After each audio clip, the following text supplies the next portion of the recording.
नमस्कार, मी डॉक्टर वर्षा शिवले. सोशल मिररच्या या मुलाखतीच्या सत्रांमध्ये आपलं स्वागत करते. सोशल मिरर हे असे एक माध्यम आहे की ज्यामध्ये विविध क्षेत्रामध्ये काम करणाऱ्या प्रतिभासंपन्न आणि कर्तृत्ववान अशा वेगवेगळ्या अधिकाऱ्यांच्या कार्याचा आढावा आपण मुलाखतीच्याद्वारे किंवा लेखाद्वारे आपल्या समोर मांडलेला आहे आणि याला खूप चांगला प्रतिसाद आतापर्यंत दिला आहे. खरं तर ही फक्त मुलाखत नसून या माध्यमातून विद्यार्थी, युवक आणि पालक सगळ्यांनाच वेगवेगळ्या क्षेत्राबद्दल माहिती मिळते आणि करिअरमध्ये आपण काय करावं अशी जी शंका आपल्या मनात असते त्यालाही एक आपल्याला दिशा मिळते. आज आपण अशाच या माध्यमातून एक वेगळ्या क्षेत्राकडं काम करणाऱ्या अधिकाऱ्यांशी बोलणार आहोत आणि ते क्षेत्र आहे पर्यटन. पर्यटन हा आपल्या सगळ्यांचा खूप जिव्हाळ्याचा विषय आहे. वीकेंड आले की सगळ्यांना आठवण येते आपण कुठेतरी 2 दिवस जावं आणि म्हणून मुद्दामून ह्या क्षेत्रातल्या एक मान्यवरांची आपण ओळख करून घेणार आहोत. ते आहेत महाराष्ट्र पर्यटन विकास महामंडळाचे पुणे जिल्ह्यातील प्रादेशिक व्यवस्थापक माननीय श्री दीपक हरणे सर. नमस्ते मॅडम. नमस्ते. अगोदर तुमचं सोशल मिररच्या वतीनं या मुलाखतीमध्ये मी स्वागत करते. थँक्यू. आपण सुरुवात करूया सर. आपलं शिक्षण कुठे झालं आणि आपण या क्षेत्राकडे कसे आलात याबद्दल आम्हाला माहिती सांगा. मी मूळचा कोल्हापूरचा आहे. माझं शिक्षण पण कोल्हापूरमध्ये झालं. बेसिकली मी इंजिनिअरिंग ग्रॅज्युएट आहे, सिव्हिल इंजिनियर. तर ग्रॅज्युएशन झाल्यानंतर काही वर्ष कॉन्ट्रॅक्ट लाईनमध्ये मी केली. त्यानिमित्तानं खूप ठिकाणी फिरायला मिळालं आणि फिरता फिरता पर्यटन क्षेत्राची आवड निर्माण झाली. त्यानंतर या क्षेत्राची इतकी आवड निर्माण झाली की मग हे क्षेत्र खुणावं लागलं आणि त्यानंतर मग मी स्पर्धा परीक्षेद्वारे पर्यटनमध्ये आलो आणि सध्या मी आता 2018 पासून प्रादेशिक व्यवस्थापक म्हणून पुणे जिल्ह्यामध्ये काम करतो आहे. सर, प्रत्येक माणसाच्या दृष्टीनं पर्यटन आता खूप गरजेचाही विषय झालेला आहे. प्रत्येकालाच वाटतं आपण कुठेतरी फिरून यावं. तर आपल्या या माध्यमातून आपण काय नवीन नवीन प्रयत्न केलेले आहेत की पर्यटकांना आकर्षित करावं यासाठी? जसं आता सगळ्यांनाच माहीत आहे की कोरोनामुळं टाळेबंदी सुरू होती आणि मोठ्या प्रमाणावर सर्व लोक घरांमध्ये अडकून पडले होते. लोक खूप कंटाळलेले आहेत, खूप त्रासलेले आहेत टाळेबंदीमुळं. तर त्यांना प्रत्येकाला वाटतं की बाबा ह्यातून कुठंतरी मुक्तता मिळाली पाहिजे, एक 2-4 दिवस कुठंतरी जाऊन यायला पाहिजे. पण ते गेल्यानंतर तिथं त्यांच्या आरोग्याची, सुरक्षेची किती हमी आहे याबाबतची शंका त्यांच्या मनामध्ये नेहमी डोकावत असते. तर त्याबाबत मी एक सांगू इच्छिन. महाराष्ट्र पर्यटन विकास महामंडळाच्या सर्व पर्यटक निवासांमध्ये आम्ही कोरोनाबाबतची सर्व खबरदारी घेतो आहे. सगळ्यात महत्त्वाचं, आलेल्या पर्यटकाचं स्वागत करून त्यांना सॅनिटायझेशनसाठी विनंती करतो आहे. त्यांचं ऑक्सिजन लेवल चेक करतो आहे ऑक्सिमीटरनं. त्यानंतर टेम्परेचर चेक करतो. त्यांची ट्रॅव्हल हिस्ट्री जाणून घेतो. त्यांच्याकडून एक रेग्युलर कन्सेंट भरून घेतो की बाबा यापूर्वी मला काही कोरोनाविषयीची लक्षणं नाहीत वगैरे. त्यानंतर त्या पर्यटकांची नोंद करून त्यांना आम्ही त्याच्या रूमपर्यंत घेऊन जातो. त्यांच्यासमोर आम्ही ती रूम सॅनिटाईज करतो. ऑलरेडी आम्ही पर्यटक निघून गेल्यानंतर ती रूम सॅनिटाईज केलेली असते, तरीसुद्धा पुनश्च पर्यटकांना शंका दूर व्हावी म्हणून त्यांच्यासमोर सॅनिटाईज करतो आणि मग त्यांना विनंती करतो की तुम्ही एक 10-15 मिनटं बाहेर थांबा, आमचं सॅनिटायझेशनचं सगळं पूर्ण झालं की मग तुम्ही आत जा. यामुळं पर्यटकांमध्ये इतका विश्वास निर्माण झाला आहे की महामंडळाची जी सगळी पर्यटक निवासं आहेत, आता पुणे रिजनमध्ये जवळपास 7 पर्यटक निवासं महामंडळ चालवतं आहे. या गेल्या 15 दिवसांमध्ये जवळपास 100% फुल्ल आहेत. आजही महामंडळाचे पर्यटक निवास पूर्णपणे 95% ॲक्युपन्सीनं फुल्ल आहेत. तर हा जो विश्वास आहे तो पर्यटकांमध्ये निर्माण झाला आहे. दुसरा विषय असा होता की प्रत्येकाला आता वर्क फ्रॉम होम सुरू केलेलं आहे.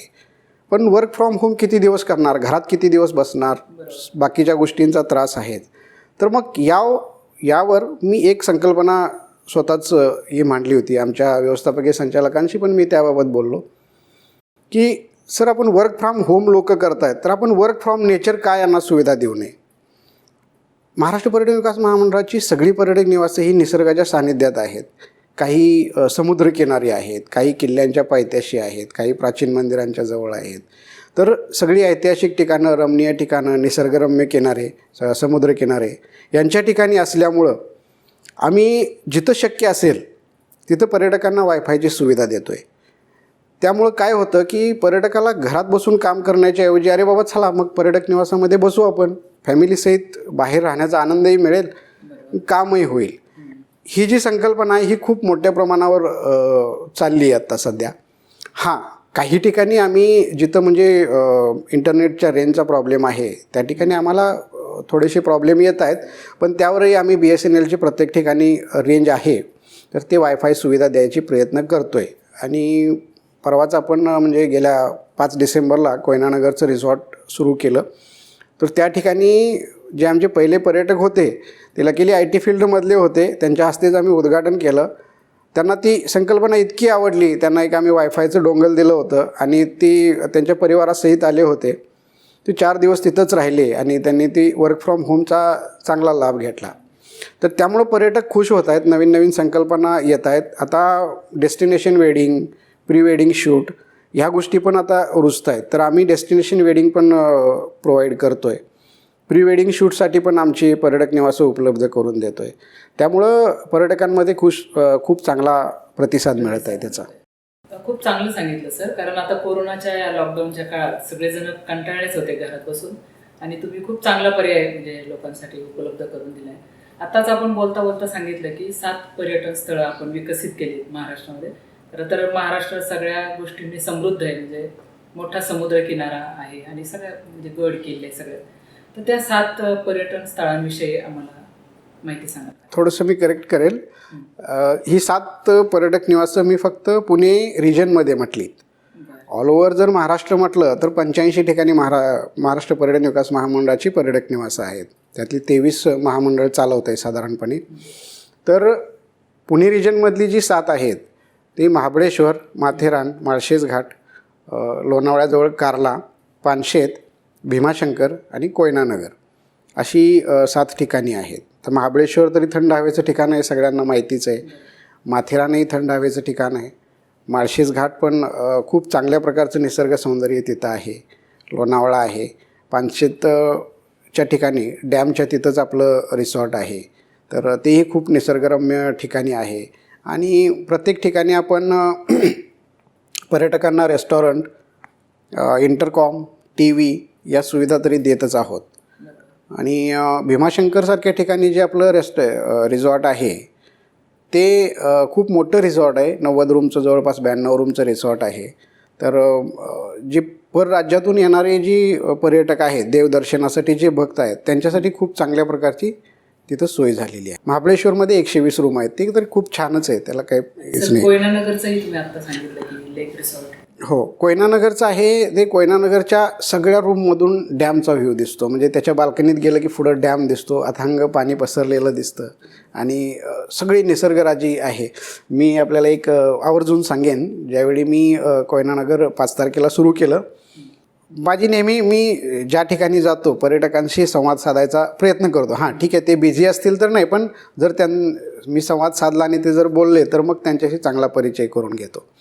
तर त्याचवेळी एक पर्यटक आले होते, ॲक्च्युली व्हेटरनरी डॉक्टर होते, पाटील म्हणून. तर त्यांच्या हातामध्ये एक बॉक्स होता. मी विचारलं सर काय आहे नेमकं? तर त्यांनी मग सांगायला चालू केलं. ती जे लॉकडाऊनमध्ये एका ट्रकमध्ये त्यांना छोटं खारुताईचं पिल्लं सापडलं. ते कुठंतरी रस्त्यावर पडून वगैरे वाहनाखाली सापडलं असतं, त्यांनी त्याला ते घरी नेलं.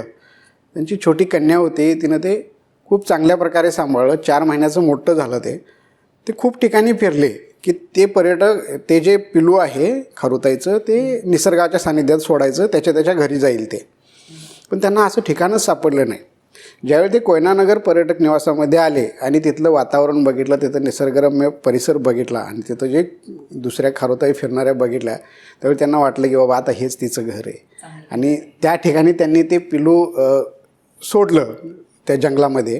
ते खूप चांगल्या प्रकारे हे झालं. तर सांगायचा हेतू हा की MTDCची सगळी पर्यटक निवासं ही निसर्गरम्य सानिध्यात आहेत आणि त्यामुळं पर्यटकांना तिथून एकदा आल्यानंतर फ्रेश होऊनच बाहेर पडतात पर्यटक. खूप नव्या उमेदीनं मग कामाला लागतात. बरोबर आहे. सर, पर्यटन हा विषय खरं तर न संपणार आहे. आपल्याकडे पूर्वी नव्हते एवढे फिरत, पण आता त्यांचं प्रमाणही खूप वाढलं आहे. तर जे खाजगी हॉटेल व्यावसायिक आहेत किंवा खाजगी पर्यटन काही करणारे आहेत, तर याची स्पर्धा आता आपल्या MTDC बरोबर सुरू झाली असं म्हणायला हरकत नाही. तर या स्पर्धेला आपण कसं तोंड देणार आहात किंवा याच्यावर कसं काम करणार? सांगायचा हेतू असा आहे की 21वं शतक हे स्पर्धेचं युगच आहे. शाळेपासून जी स्पर्धा चालू होते आता, ती पुढं नोकरी आणि व्यवसाय याच्यामध्ये पण आहे. महाराष्ट्र पर्यटन विकास महामंडळाची सगळी पर्यटक निवासं मी सांगितल्याप्रमाणे समुद्रकिनारी आहेत, निसर्गरम्य वातावरणात आहेत. पर्यटकांना ज्यावेळी पर्यटक निवासामध्ये येतात तर ते स्वतःच्या घरात आल्यासारख्याचा त्यांना फील होतो. अगदी माहेरघरी आल्यासारखे ते लोक वावरत असतात तिथं. जवळपास सगळे MTDCचे पर्यटक असतात ते रिपीटर असतात.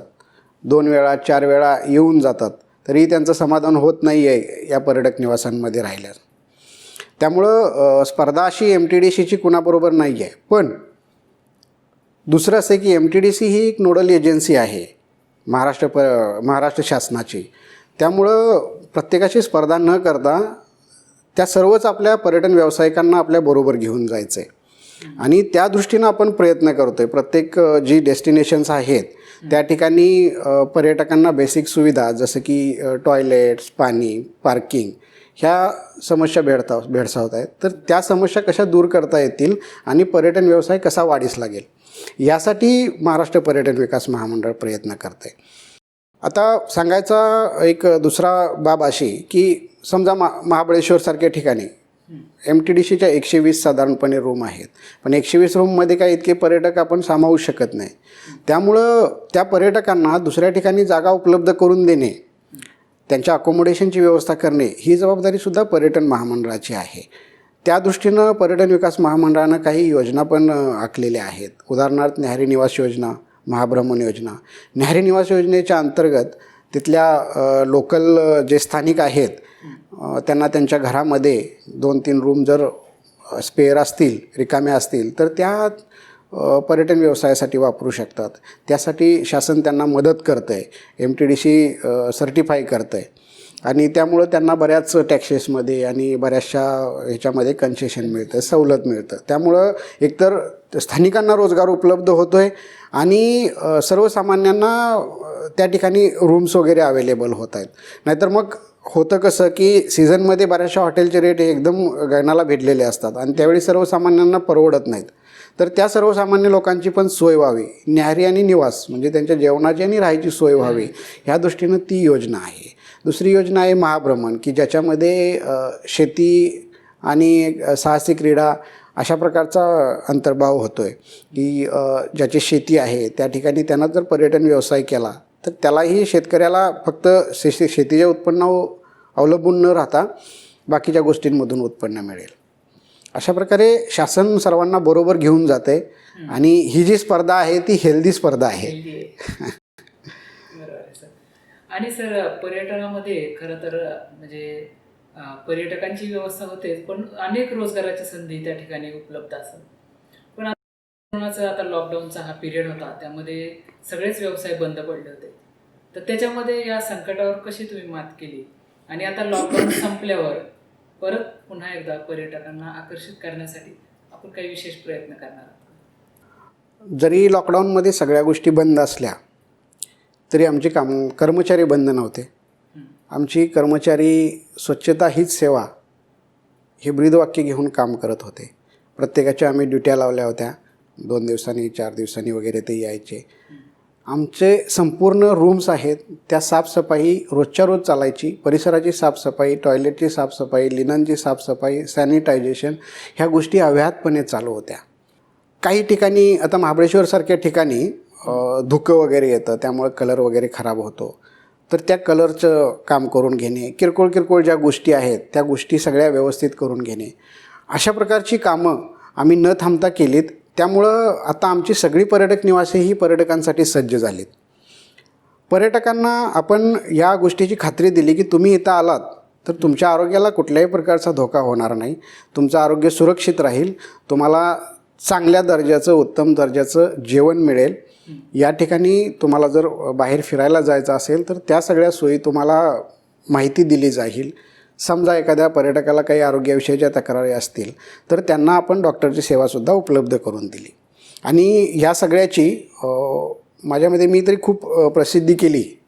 गेल्या 2 महिन्यांमध्ये जवळपास 60 ते 65 वर्तमानपत्रांमध्ये माझी बातमी आहे की या गोष्टी आम्ही करतोय.